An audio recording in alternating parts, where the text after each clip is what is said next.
My father's name flashes on my phone screen for the fifth time.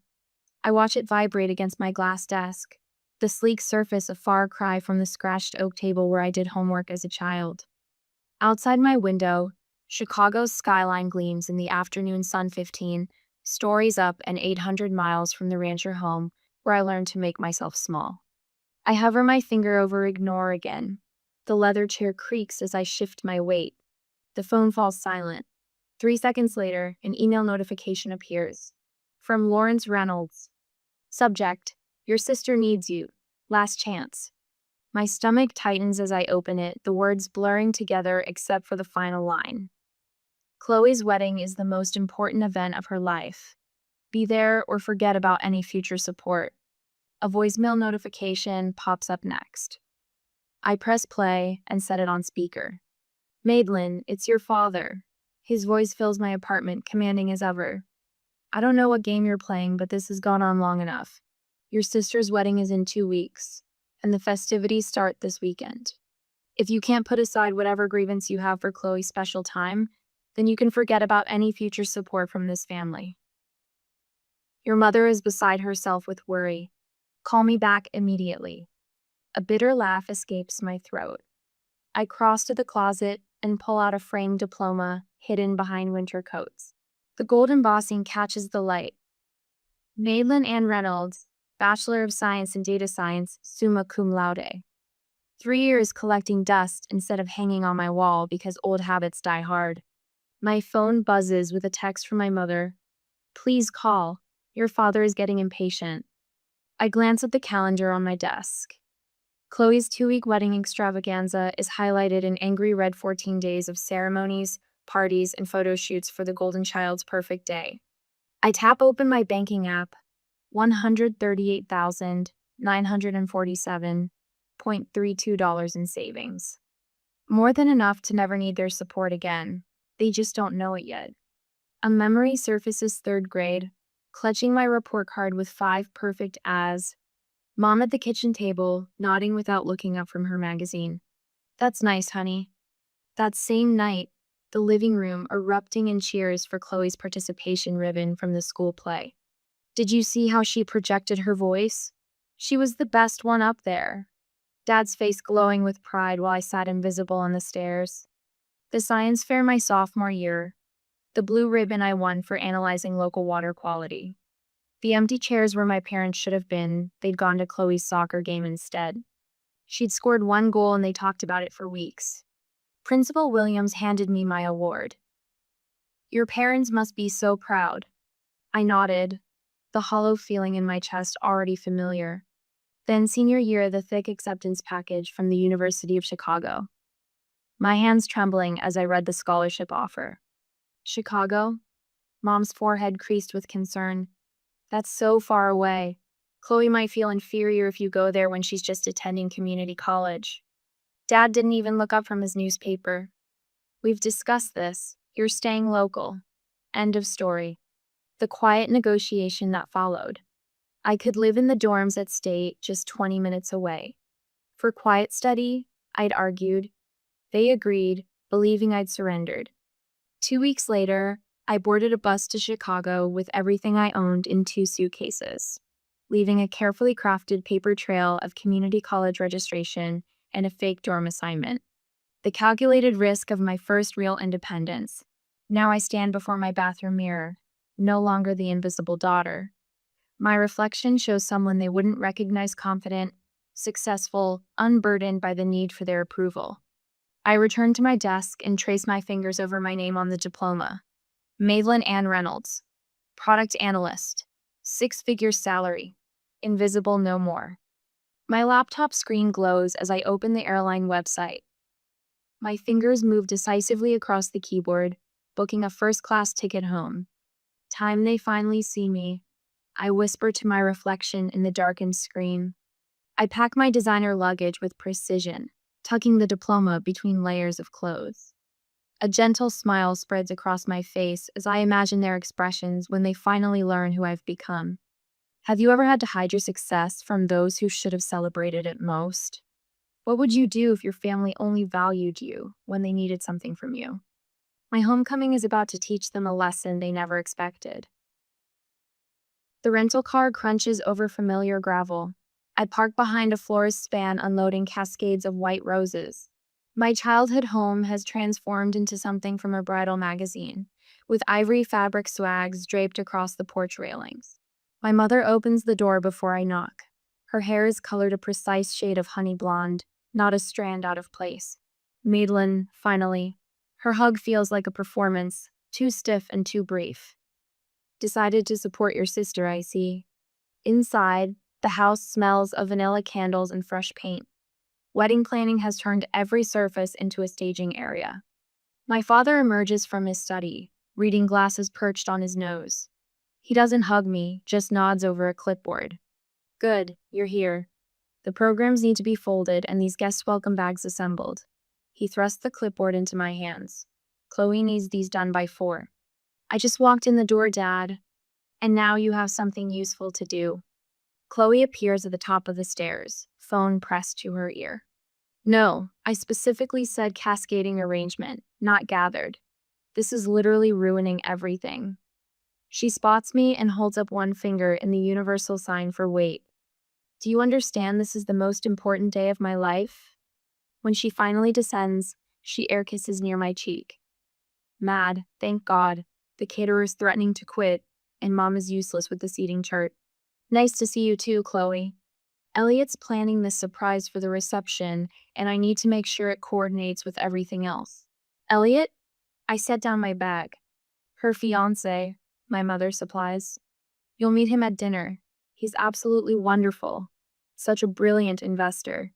Crypto millionaire, Chloe corrects with obvious pride. Elliot Brady arrives at precisely 6:30, carrying an expensive bottle of wine and wearing a smile that doesn't quite reach his eyes. He's taller than I expected, with the kind of clean-cut handsomeness that belongs in commercials for luxury watches. The mysterious sister finally appears. He grips my hand too firmly. Chloe said you were some kind of computer genius hiding away in the big city. Product analyst, I correct. Sounds intense. He winks. I've got some friends developing an AI trading platform, revolutionary stuff. We should talk shop sometime. During dinner, Elliot dominates with tales of crypto investments and exclusive opportunities. My father hangs on every word. So which exchanges do you primarily trade on? I ask, during a rare pause. Elliot's smile freezes momentarily. Oh, a mix. Mostly private platforms, exclusive access through my network. Fascinating. And your company's based where? We're decentralized, he replies smoothly. The beauty of blockchain, right? I've got partners in Singapore, Zurich, Dubai. My father shoots me a warning look. Madelyn, not everyone wants to discuss business at dinner. Later, searching for wedding programs in my father's study, I stumble across refinancing paperwork for the house, dated 3 weeks ago. The property I grew up in, which had been nearly paid off, now carries a sizable new mortgage. Voices drift from the adjacent dining room. Lawrence, are you sure about this second mortgage? My mother's worried tone freezes me in place. That's everything from my inheritance, too. Helen, Elliot has guaranteed 20% returns minimum. But $115,000 is... You wouldn't understand investments like these. My father cuts her off. This is what building real wealth looks like. I lean against the wall, my analyst brain calculating risk factors. Second mortgage, family savings, inheritance, all flowing toward Elliot's vague investment opportunity. He's a fraud. Aunt Helen's voice is barely above a whisper as we stand in the back garden, supposedly admiring her contributions to the wedding flowers. You see it too? I ask. She nods, her gray eyes so similar to mine sharp with concern. Your father won't listen to me. Started talking about how I've always been jealous of his success. Mr. Wilson down the street lost $50,000 in an exclusive investment opportunity last year, she continues. Sounded awfully familiar when I heard about Elliot's proposals. Madelyn? A familiar voice calls from the fence line. Mr. Thomas, my old science teacher, waves. I've been following your career. That Chicago data science program you attended is one of the best in the country. I freeze. How did you... Unlike your parents, some of us actually pay attention. Aunt Helen pats my hand. For the first time since arriving, I feel seen. Dad, Mom, I think we need to talk about Elliot. We're in the living room that evening. What about him? My father doesn't look up from his newspaper. I've noticed some inconsistencies in his business claims. The way he describes his investments doesn't align with how crypto markets actually function. My mother sighs dramatically. Honestly, Madelyn, you've always been jealous of your sister's happiness. This isn't about jealousy. His investment claims don't make mathematical sense. My father finally looks at me, his expression hardening. You don't understand business at this level, Madelyn. Not everything fits into your little spreadsheets. The front door opens, and Chloe enters with Elliot. She immediately senses the tension. What's going on? Your sister has concerns about Elliot's business. Chloe's face crumples. Are you serious? You show up after 3 years and immediately try to ruin the only good thing in my life? Elliot places a protective arm around her. It's okay, babe. Some people just don't understand innovation. I look at their faces defensive, dismissive, deluded, and realize I've miscalculated. They don't want the truth. They want the comfortable fiction that makes Chloe special and Elliot a prince. The invisible daughter sees everything, but no one wants to look. When you see loved ones heading for disaster, how far should you go to protect them from themselves? Would you risk further rejection to save family who never appreciated you? I tuck myself into the corner booth at Rosie's coffee shop, the same spot where I studied calculus during high school. The vinyl seat squeaks beneath me, familiar yet foreign now. My laptop screen glows with open tabs, business registries, investment forums, social media profiles. 3 previous identities stare back at me. Ethan Lewis, Edward Lambert, Elliot Lawson. Now Elliot Lawrence. My finger traces the pattern on the screen. Same man, different names. Same charming smile, different victims. I sip my black coffee, its bitterness matching the taste in my mouth as I connect unmistakable dots. Need a refill, hon? Margie, the same waitress from my teenage years, appears at my elbow. Her eyes widen as she studies my screen. My cousin lost everything to a man who looked just like that. Called himself Edward something. My stomach tightens. Lambert? That's it. She sets the coffee pot down. Investment scheme.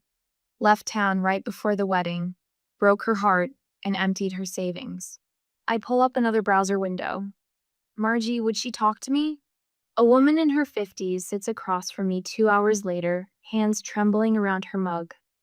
I thought I was special, Karen whispers. He made me feel chosen. My sister thinks the same thing. Karen slides a folder across the table. Pictures, bank statements, police reports that went nowhere. Her jaw tightens. He disappeared 3 days before our wedding, along with $60,000 and my mother's heirloom ring. The photographs confirm what I already know. The account statements show transfers to untraceable offshore accounts. The police reports detail 3 other victims with similar stories in 3 different states. I thank Karen and pack up my evidence. The wedding is 5 days away. The knot in my stomach tightens. Where have you been? Mother's voice cuts through the hallway as I step inside. The flower arrangements need checking, and Chloe's having a meltdown about the place cards. I glance at my watch, barely past noon. I was researching something important. More important than your sister's wedding? She thrusts a checklist into my hands. Your father noticed your attitude problem. He says you've barely helped at all. A familiar weight settles on my shoulders. The invisible daughter, now visible only for criticism. I find Chloe in the dining room, surrounded by sample table settings and crumpled tissues. The calligrapher messed up the font. She glares at me through mascara-smudged eyes.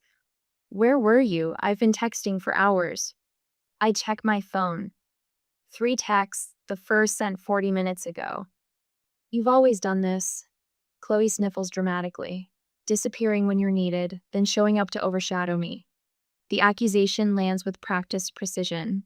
For 23 years, my existence has somehow both fallen short and been too much. I'm trying to help you, Chloe. By avoiding wedding preparations, by questioning Elliot's business. Her voice rises. You can't stand that I found someone amazing while you're alone in Chicago doing whatever boring job pays your bills.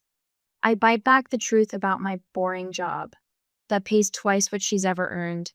Instead, I pick up a place card and examine the allegedly wrong font. I can call the calligrapher, I offer. Dad already did. Chloe dabs her eyes. At least he supports me. The living room falls silent as I finish presenting my evidence. Printed screenshots, bank records, police reports, and Karen's signed statement is spread across the coffee table. My parents sit stunned on the sofa. Chloe perches on the armchair, face pale. Elliot stands by the fireplace, his expression carefully composed. This is clearly a case of mistaken identity. His smile doesn't reach his eyes. I have a common face. People mix me up all the time. 3 different women in 3 different states. I keep my voice steady. All with the same experience of a man who matched your description, used names similar to yours, and disappeared with their money right before the wedding. Madelyn. My father's voice carries a warning. This is absurd. Dad, look at the pictures. I push a photo toward him. Look at the timeline, look at the pattern. I've never seen this woman in my life, Elliot insists, gesturing at Karen's statement. Chloe jumps to her feet. I can't believe you'd go this far to ruin my happiness. Tears stream down her face. You've always been jealous of me. Jealous? The word catches me off guard. I'm trying to protect you. By ambushing my fiancé with these fabrications? Chloe snatches the papers from the table, crumpling them in her fist. Chloe, I reach for her arm. The second mortgage, your retirement fund, Mom's inheritance, it's all gone to his investment opportunity. Don't you see the pattern? That's enough. My father stands, face flushed. You need to leave this house right now. Elliot places a comforting hand on my father's shoulder. Lawrence, it's all right. She's just concerned for her sister, misguided but coming from a good place. His practiced sympathy makes my skin crawl. I'm not leaving. I stand my ground, straightening to my full height. And I'm not the same invisible daughter anymore. Silence falls across the room. What are you talking about? My mother asks. I didn't go to community college. The truth rushes out after years of containment. I graduated top of my class from the University of Chicago 3 years ago. I'm a product analyst at Tech Fusion. I make 6 figures. I've been supporting myself entirely since I was 18. Their stunned faces would be satisfying under different circumstances. That is impossible, my father stammers. Is it? I pull out my company ID badge. Check my LinkedIn profile. Call my office. I've been someone else entirely while you were too busy with your golden child to notice. Chloe sinks back into her chair, her expression flickering between shock and disbelief. And now I'm giving you one chance, your last chance at to see the truth before it's too late. I gather the scattered evidence, carefully reassembling the case. This man is not who he claims to be. The wedding is in 5 days. His pattern is to disappear 3 days before the ceremony, once he has access to all the funds. Elliot's mask slips for just a second. A flash of calculation crosses his face before the charming smile returns. I think we've all heard enough fantasy for one day. My father's voice has regained its authority. Madelyn, I won't ask again. Leave now. I look at each of them, my father's rigid certainty, my mother's conflicted loyalty, Chloe's defensive anger, Elliot's practiced concern. When he disappears with everything you have, I say quietly, gathering my belongings, remember that someone tried to warn you. The front door feels heavier than it did when I was 17, sneaking out to study at the library. This time, I'm not hiding who I am. This time, I'm walking away with the truth they refuse to see. Have you ever had to stand alone with the truth while everyone you loved chose comfortable lies? What would you do if you were me? Walk away, or fight harder for a family that refused to listen? My next decision will change everything. My phone won't stop buzzing. I set it face down on my kitchen counter and pour another cup of coffee, watching the steam rise in the morning light of my Chicago apartment. 2 days before Chloe's wedding, and the notifications have evolved from demanding to desperate. I flip the phone over, 17 missed calls, 23 text messages, 5 voicemails. The first voicemail plays on speaker. Madelyn, he's gone. My father's voice cracks a sound I've never heard before. Elliot disappeared last night. Call us back. The second, the accounts are empty. Everything. Even your mother's retirement fund. His commanding tone has vanished, replaced by something hollow. The third catches me off guard. The police said without a written contract, there's little they can do. My mother's voice trembles. They called it a civil matter. Please, Maddie, we need you to come home. She hasn't called me Maddie since I was 10. Chloe's text glows on the screen. You were right. I didn't listen. Please help us. I trace my finger around the rim of my coffee mug. From my 15th floor window, Lake Michigan stretches blue and boundless.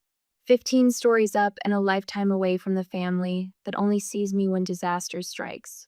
My mentor Vivian answers on the second ring. You sound troubled, she says instead of hello. They finally believe me about Elliot, I tell her, now that he's gone with their money. And they want your help. Yes. Vivian's silence holds years of wisdom. She helped me build my career when my own parents couldn't be bothered to attend my graduation. What are you considering? She finally asks. I press my forehead against the cool glass of my window. I haven't decided yet. Boundaries aren't walls, Madelyn. They're doors you control.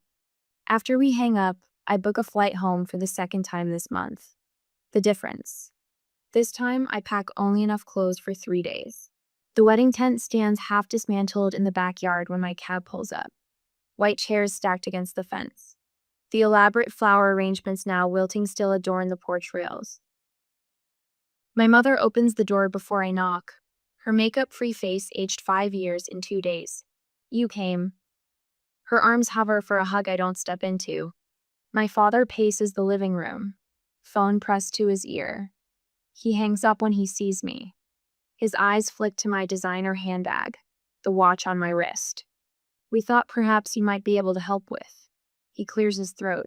Financial assistance. Until we sort this out. What will the Hendersons think? My mother wrings her hands. And the country club board. Your father is treasurer. Chloe sits curled on the couch, wearing sweatpants and one of my old high school t-shirts she must have found in my former bedroom. Her eyes are swollen. If you had been more supportive from the beginning, I might have listened. Her voice lacks its usual edge, but the blame lands familiar nonetheless. You were always so negative about him.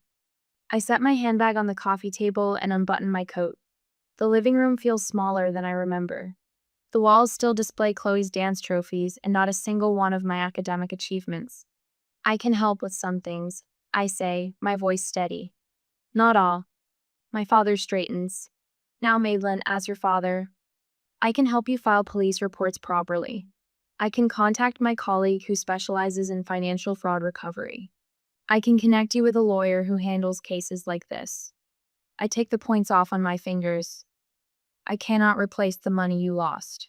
The silence stretches taut between us. But, my mother starts. I earn 6 figures. I have substantial savings. And I will not sacrifice my financial security to rescue you from a situation I explicitly warned you about. My father's face reddens. This family has supported you your entire life. A laugh escapes me short. Unexpected. Did you? When? We put a roof over your head. Food on the table. That's the legal minimum, Dad. Chloe uncurls from the couch. So you're just going to abandon us? After being right? Is that what matters to you, being right? I meet her gaze steadily. What matters to me is being respected, being heard. I exhale slowly. You need me now, but you've never wanted me. There's a difference. My mother collapses into a chair. How can you be so cold? I learned from experts. The words slip out before I can catch them. For the first time, they all truly look at men through me or past me. They see the woman who built herself without their notice, who succeeded without their approval. These are my boundaries, I say quietly. I will help you navigate this legally. I will stay 3 days. I will not empty my savings account or co-sign loans. Those are my terms. My father starts to speak, stops, then tries again. When did you become this person? When you weren't looking. Is it our obligation to help family when they've treated us poorly? Or is setting boundaries an act of self-respect? What conditions would you set before helping those who only turn to you in crisis? Father paces the living room, each heavy footfall drumming his authority into the floorboards I once tiptoed across. As head of this family, I've always made decisions with everyone's best interests at heart. He stops, squares his shoulders toward me. This situation requires a united front. I sit perched on the edge of the same armchair, where I'd curl up with books as a child, trying to disappear. Not anymore. Mother wrings her hands, wedding ring clicking against her knuckles. Blood is thicker than water, Madelyn. Surely you understand that now. The familiar weight of their expectations presses down. I straighten my spine. You've always thought you were better. Chloe's voice cracks. Her mascara-streaked face bears little resemblance to the beaming bride-to-be from wedding invitations still scattered across the coffee table. Perfect Madelyn with her fancy job and big city life. I check my watch. They've been at this for 27 minutes. The coordinated pressure, the guilt, the attempt to make me fold like the paper dolls Chloe and I once played with. She got the pretty dresses. I got the torn scraps. When I was 8, I say, voice steady, I won the district spelling bee. You told me you couldn't come because Dad had an important meeting. Father's mouth opens. I raise my hand. I saw you both at Friendly's afterward, with Chloe, celebrating her participation ribbon from field day. The silence hangs thick as summer heat. 10th grade. My science project on agricultural runoff won state recognition. The ceremony was the same night as Chloe's choir concert, where she sang in the back row. You chose the concert. Mother's gaze drops to her lap. My high school graduation you left immediately after, because Chloe had a date to prom and needed help with her hair. The grandfather clock ticks in the corner, marking seconds of uncomfortable truth. Christmas 2020. I got you each thoughtful gifts based on conversations we'd had that year. You gave me a generic gift card with the wrong name on it. The front door opens with a familiar creak. Aunt Helen stands framed in the doorway, clutching her purse like a shield. I saw it all. Her voice wavers but holds. Every recital you missed, every achievement you downplayed. I watched this child wilt while you fawned over her sister. Father's face flushes crimson. This is family business, Helen.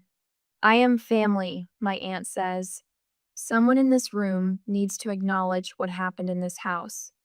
I rise from the chair, my full height suddenly apparent in this room, where I spent so many years trying to shrink myself.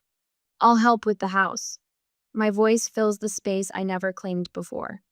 I'll cover the second mortgage. I'll arrange for the credit card debt to be consolidated. Their faces flash with relief, quickly hidden. But I won't help with your reputation. I won't pretend Chloe wasn't scammed by a man any decent background check would have flagged. I won't lie to the neighbors about where the money went. I meet each of their eyes in turn. I won't attend any community functions where you parade me around as the dutiful daughter who swooped in to save the day. Father's jaw clenches. You don't get to dictate terms in my house. I do when I'm the one with the means to save it. The words taste unfamiliar, powerful, certain. My assistance comes with legal protections for me. The money will be handled through formal channels with documentation.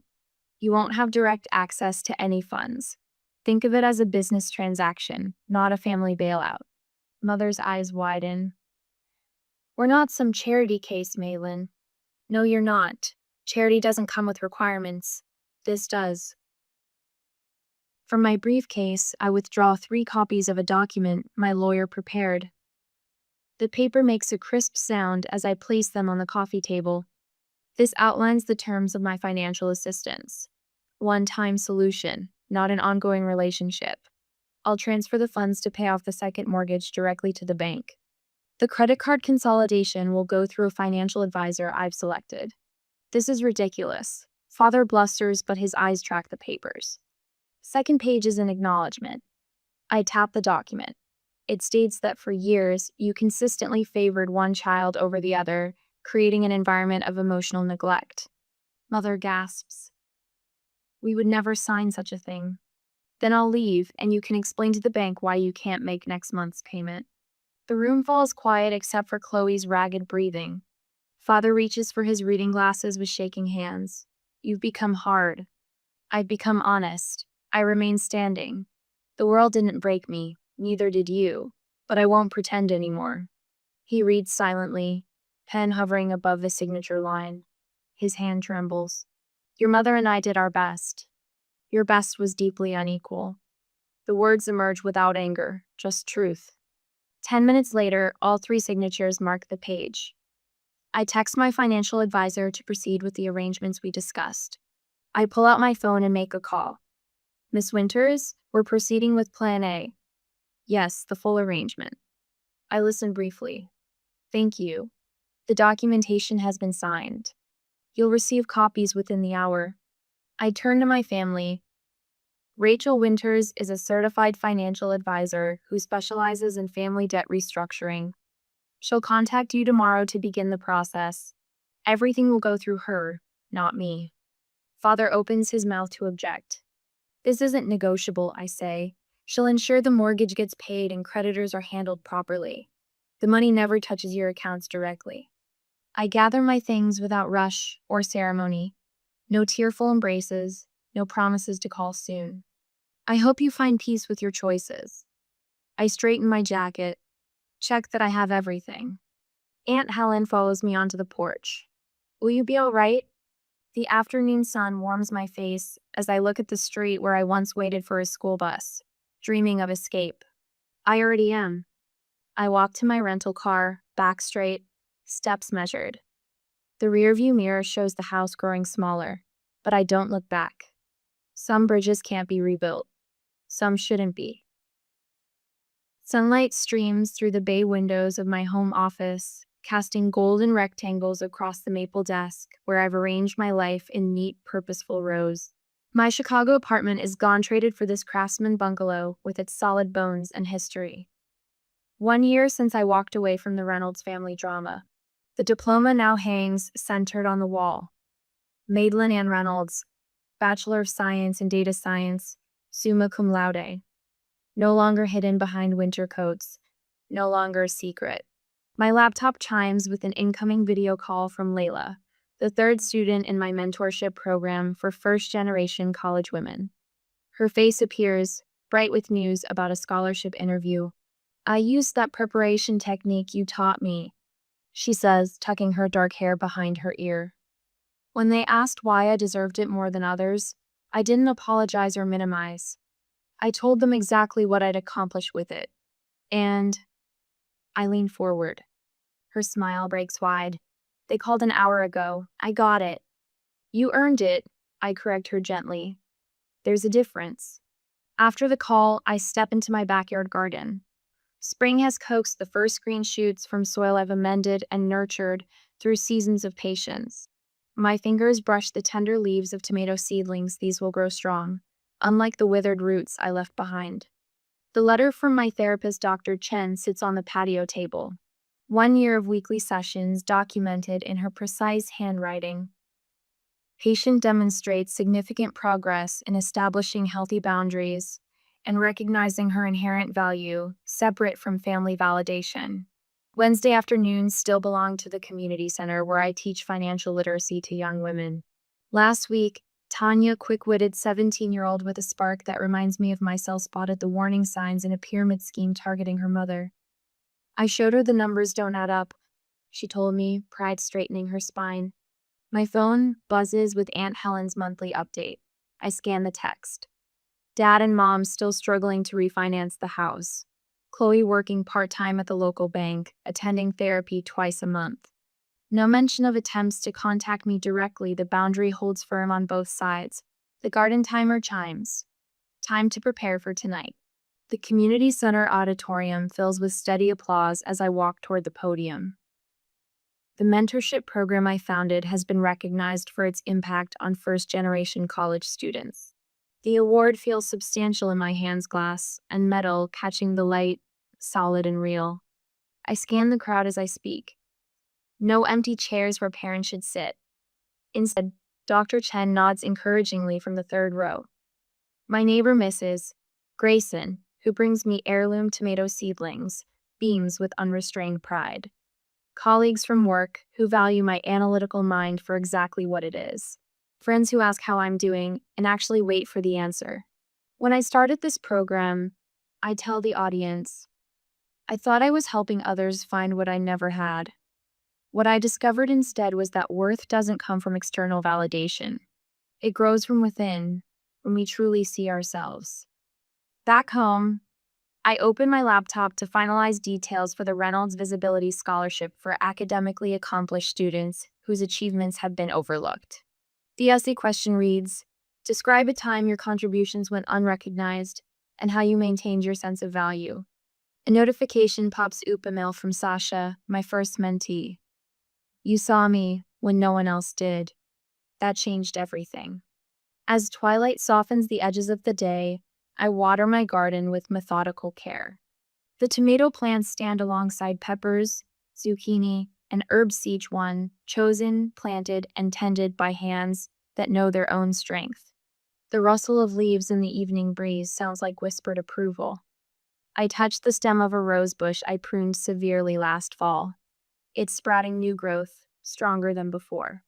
Some things grow stronger when cut back, I whisper, a smile tugging at my lips as I survey the life I've built thriving, rooted, and finally, completely visible.